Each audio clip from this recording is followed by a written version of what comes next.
If you had to leave the house in 5 minutes or less, could you do it and be disaster ready? If the answer is no, then in this video, I'm going to show you how you can in 3 easy steps. So before we dive into the steps, I want to cover what this video is not. Most importantly, this video is definitely not a doomsday video. So if you came here for doomsday advice, doomsday steps, and doomsday anything, this is not for you, so you may as well hop off and go find your favorite doomsday channel. Otherwise, this is about a practical first few steps that you should take. This is about getting you above zero in your prep journey. So if you're brand new to prepping, this is where you should be. We're going to get you through these first few steps. Let's get into them. Step 1. So the first step, it's the simplest step of all of them. And it's you got to have a bag. I'm not even going to go in a whole bunch of detail on the bag. The gist of this step is that you got to just have a bag. So the only rule is that it's got to be big enough for yourself and whoever else and whatever else you're bringing. So when I say whatever, I mean like, do you got a dog, you got a cat, anybody or anything that's coming along with you, you got to have a big enough bag to put all the items in that bag. And we're going to cover all the items in a minute, so you'll have a general idea of the size of bag you'll need for you. But you got to have a bag. It doesn't need to have the pouches like I got. It doesn't need to have big, several areas. Really, it can just be a school bag. So that's step number 1. Go find yourself a bag, get that ready, and then we'll start packing it. Step 2. Okay, step number 2 is you got to have a communication plan. This one, straightforward, just like the bag. The idea with this is that you have a written set of instructions on where you are so that somebody close to you, whether it be a neighbor, a family member, or a friend, knows what your plan is in the event that something major happens. I'll give you a quick example. Let's say that you had to evacuate your home because of a tornado, and you went to your safe space to seek shelter. God forbid that something happens and a tornado actually strikes. Say you're trapped in a basement and you have no way to get out. If that happens in a widespread area, now all of a sudden there could be chaos. It may take a while for anybody to find you if you didn't have a plan for communication. The communication plan allows family members who didn't get affected to know that there could be danger for you when they inevitably check up. If they don't hear from you, they know where you're at. This could mean the difference between life or death, or if it's not life or death, it could mean the difference between you waiting a day or 2 days or whatever. The idea here is that you have a communication plan in place so that you're not stranded. Put a communication plan in place, set that aside on paper, not digitally. That way, if in the case something does happen, God forbid, to your family or friend, they have a physical copy if communications are down with cell towers and that sort of thing. So write it down and give it to them in a physical format. Let's go on to step 3. Step 3. Here we are. Step number 3. And I think arguably the most exciting part of this whole process. And I think it is the most exciting because you get to pack the bag. And so I'm going to go through a handful of items here. I've got a little bit of a pile. But the first one that I want to talk about is water. Okay.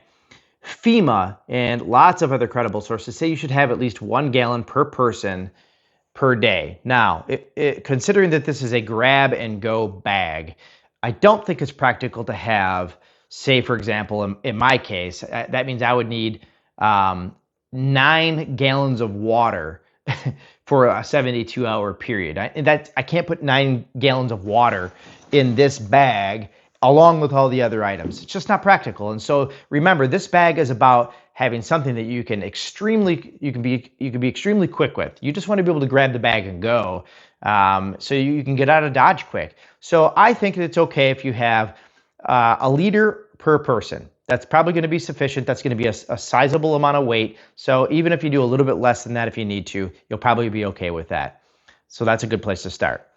The second thing we're going to talk about is food. I'm going to go through in order of what the day would look like. So breakfast is first. I just have they're like a chocolate chip granola bar, okay? Probably not super healthy for you, but they're cheap. I can get a box of them, and I can throw 3 of them for my family in our bag, and that will hold us over for a morning if we had to. Is it a big breakfast? No, but it will hold us over if we had to stay somewhere, okay? So then for lunch, these are just ideas, right? I've got this ramen noodle, right? I don't have 3 of them here, but I have 3 of them in total for our family. This is something that you could put in the bag. It's really lightweight, which is why I chose it. The only downside is you need to have a way to heat water. So if you chose something like this, then you're going to need to have a way to heat water up. That means you're going to also have to have some sort of a stove with you, or the place that you're staying at. Hopefully they have a stove in the area that you're seeking shelter. But if you know that they don't have a stove there, then you're probably going to want to bring some sort of a stove that you can use indoors safely. Otherwise, if you're concerned about that, then you're probably not going to want to have something like this for your lunch, okay? And then beyond that, what we've got is dinner, right? Oh, the other thing I have for lunch, potentially, is beef jerky. Now, I got beef jerky because beef jerky could be used for lunch and it can be used for dinner if you had to. And this, I think, is the most versatile. This is my first choice for having in the bag. These, I probably won't really keep in my bag any longer, but these you can have if you needed to because they're lightweight. This is really, I think, a kind of a superior choice is beef jerky because it's got good protein, it's filling. Maybe you need a little bit of a bigger bag than this, but this would be sufficient if you needed to do that for lunch and for dinner. For actual dinner, here's some other ideas, okay? This is a cheap route just to get some calories, instant potatoes. But again, you need hot water to be able to make this happen. Same thing with these freeze-dried meals. You need hot water, okay? These are a little bit pricey, but if you're interested in cutting down on weight, then you're going to want to go with freeze-dried food. But you also have to have a plan for that hot water. So these are fantastic for that. A little bit pricey, but they will get the job done, and you can pack several of them and be golden, okay? So, the potatoes, again, you got to have hot water, so plan for that if you wanted to go that route. I've got 2 more items. One of those items are Skittles.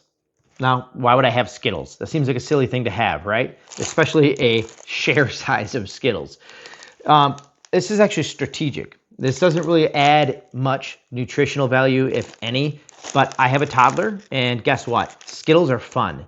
And in a stressful environment, having something fun, something that they enjoy, is going to take the pressure off of them, and it's going to make it so that it's a little bit easier to deal with for them. So have something fun for your kids if you have kids, okay? For your animals, I have two meals worth of dog food here. And so I have a cat, so we have 2 meals for our cat as well. So don't forget about them. And lastly, this one I don't think a lot of people think about, but it's caffeine. I love coffee. Now, if I had my choice, I would do coffee, but it's not as practical to try to bring a way to make coffee because I, like I said, prefer to go the beef jerky route for my lunch and dinner. And so I'm not going to bring something to heat water up most likely. I have it, but I'm probably not going to. So that means I'm probably not going to have a way to make coffee. Good solution is something like this, like an energy shot. And there are all kinds of different energy shots that you could do. There's anything that is a ready shot or anything that has caffeine. Okay, if you need caffeine, then just go with whatever's convenient. There's a whole bunch of different options at your local convenience store. So let's get into some items that aren't food, okay, but are essential. Here's another one that is kid related. It's a coloring book. Weighs nothing. But again, this goes into keeping a little one's mind off of the chaos, okay? So I won't go into details on that, but it's important. These things are going to make it easier for you as an adult to be able to get through the chaos if you need to, okay? All right, so now let's talk about some other things that you will need that aren't food related, okay? First up, ponchos. I have one for each of us. They don't have kid ponchos that I saw. You may be able to get little kid ponchos, but my thought is that I have a pocket knife on me, or I have a knife on me, so I don't really need to worry about getting a kid one. I can cut it down to size if I need to. I have one for each of us. Okay. Another item is sunscreen. A lot of people don't think about sunscreen. Doesn't weigh hardly anything. It's a little tube, but the day after, if you gotta go somewhere, you gotta have a way to protect your skin from burning as well. You probably won't need that one, but in the case that you do, you'll have it, and it weighs almost nothing. Okay.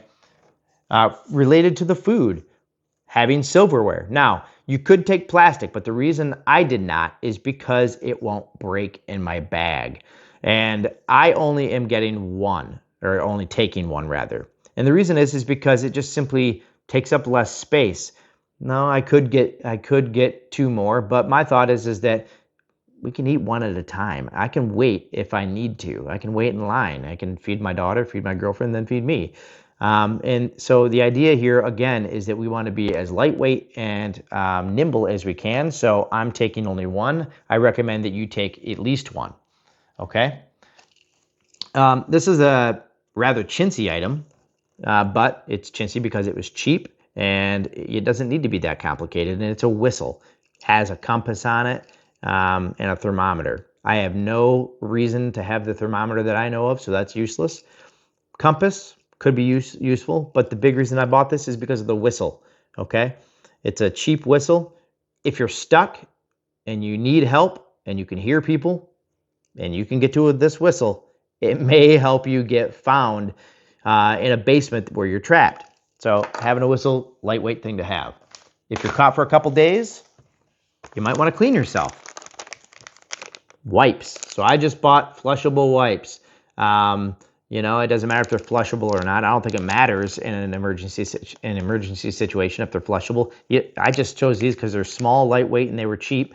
And they'll get the job done for maybe a day or two if you needed to spruce up, okay? This I included just because if you do want to heat up water and you do want to take a stove of some sort, this is a lightweight cooking kit, okay? And it's a pot, a small pan. I think I got 2 pots in there. Actually, they're titanium, so they're very lightweight. And so I included that. I will actually have that in my bag as just in case, okay? This is a portable battery. Or what do you call these? A charge station, I guess. I don't know, I can't remember the technical terminology. Something to charge up your electronics, okay?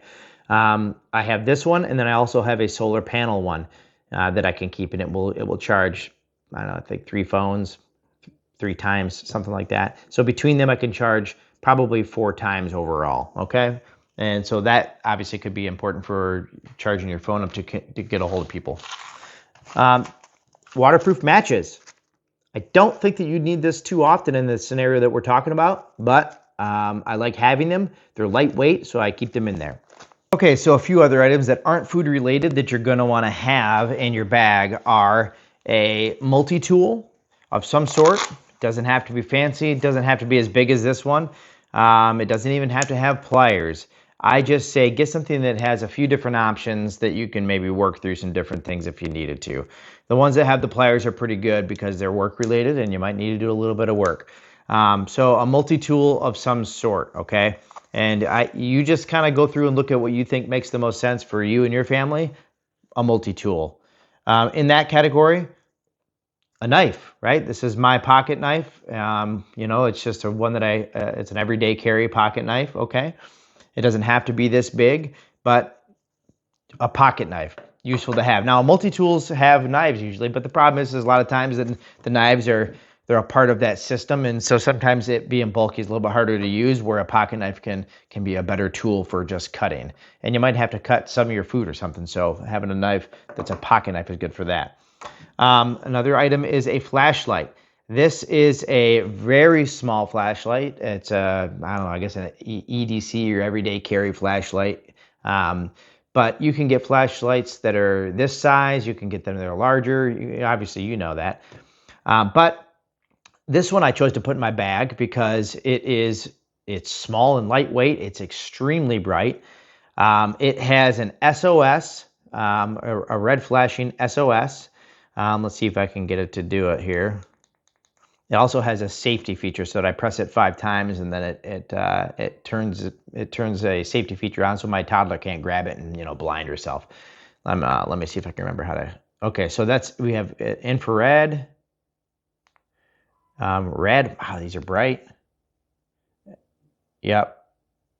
There's just a blinking strobe.